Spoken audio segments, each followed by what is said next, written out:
Hello and welcome to the CDO Magazine interview series. I am Derek Strauss with Gavroshe, and today I have the pleasure of talking with Kyle Kirwan. Kyle is the CEO and the co-founder of a company by the name of Bigeye. Bigeye. And Kyle will tell us a little bit more about that. But we're going to be focusing, the theme of this is really going to be focusing on some of the key components of the data management space. And as we know, this has been an area of a lot of focus for a number of decades now. And the attention has been, constantly growing and maturing as we discover more, as we experience more, and as we learn more about how to use data as a corporate resource and how to manage it properly. So there's a lot of discovery that's been taking place. And Kyle's been on this journey as well. He started his career in a number of very interesting places, amongst one of which is Uber, and he'll be sharing some insights with us. But anyway, let's welcome Kyle. Thanks for having me on today, Derek. So, Kyle, you spent 5 years at Uber. You were deeply involved in some of the data science, the data visualization, the product management before you ended up co-founding Bigeye. So, what were the learnings that comes out of your time at Uber that has influenced the initial direction that you took at Bigeye? Yeah, that's a great question. So I started my career as a data scientist. So I was doing a lot of analytics reporting, looking at different KPIs that we need to measure for the business. So things like funnel conversion rates, LTV analysis, payback period analysis.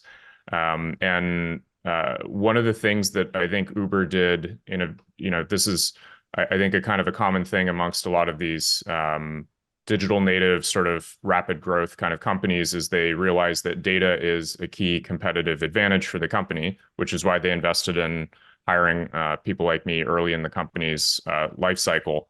And what that meant is that they could build competitive products and services that were driven off of data, and they could do decision making with their data.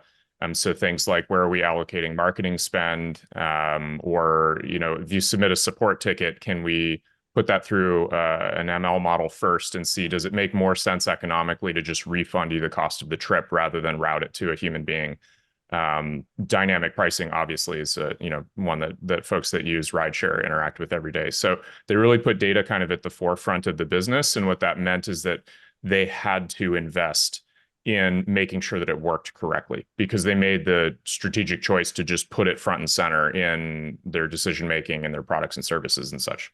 The thing that I learned is that when you put data products, we didn't call them that at the time, but when you put data products directly into these sort of core parts of your business, you create a flywheel around data, because the more that your business gets value out of those data products, the more you justify investment into your data team, your data infrastructure, your data management, your data science.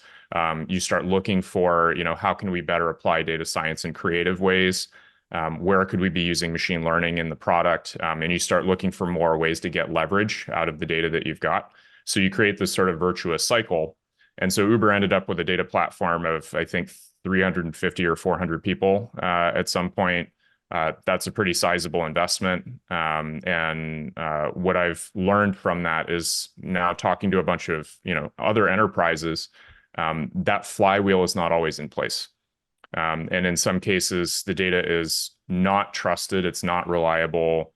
So the company is afraid to put it into the places where it could have the highest leverage and the highest impact for their business. Because if you go and put a data product directly in front of your customers and you don't trust that the data is actually going to work properly, that can be a very high risk situation. And so that actually creates sort of inertia to getting that flywheel going. And so that's really a key challenge that a lot of enterprises that I'm speaking with now are facing. And I got to kind of experience it from the reverse situation there. So that was kind of one of the big things that I walked away with from those 5 years. Yeah, really valuable insights, and certainly, some of the work that you and the rest of the team must have been involved in must have been really exciting stuff, because that was groundbreaking, real game-changing stuff. So, congratulations on that, by the way. I mean, that's certainly a great piece of experience to have as part of your portfolio. But so that's like 5 years now into Bigeye, since the early days. How's your thinking about the data management space evolved over that time? There's two kind of big things that I've learned over this span of time. So when we got started, we were largely working with these very early adopter data teams. So at the time, I was still in San Francisco. So we were working with a lot of startups. We were working with some VCs, for example. And what we learned gradually as we started working with larger and larger customers is every time we started working with a larger data team, we saw that the problem was more acute than it was at the smaller data teams. There was even more justification to solve the problem.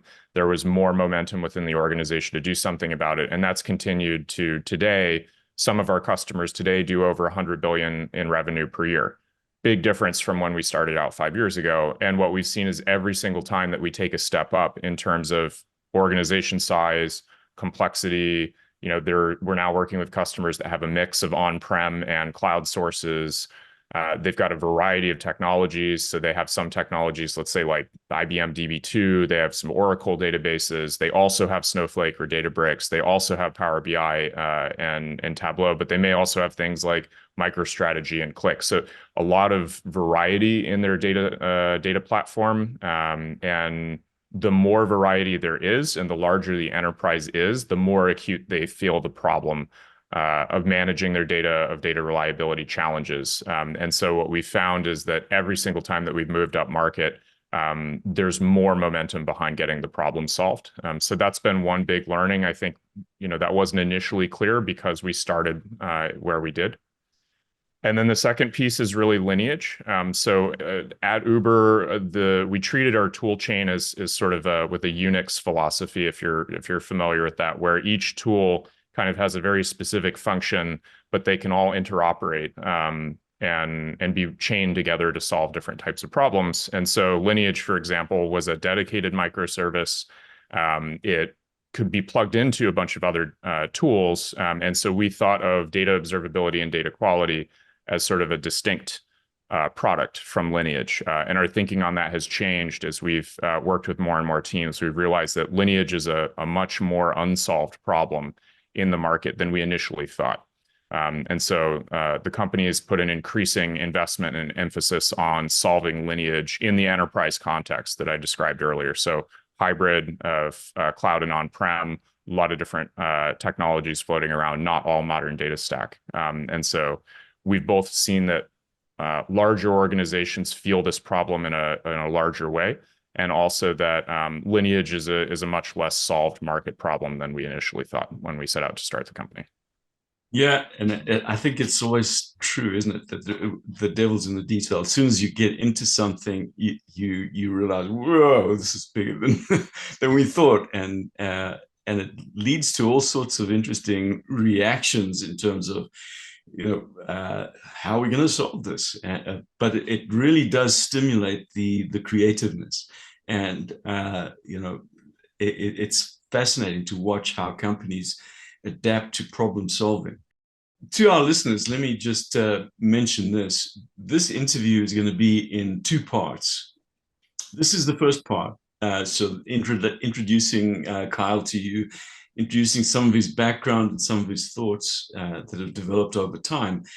In the next segment, we're going to get into a little bit more depth and have a closer look at things like observability and Lineage. We'll explore a little bit deeper as well. So if you have just caught this first segment, make sure that you watch out for the second segment, which will be released in some time afterwards. And make sure you pick up both sides of the story.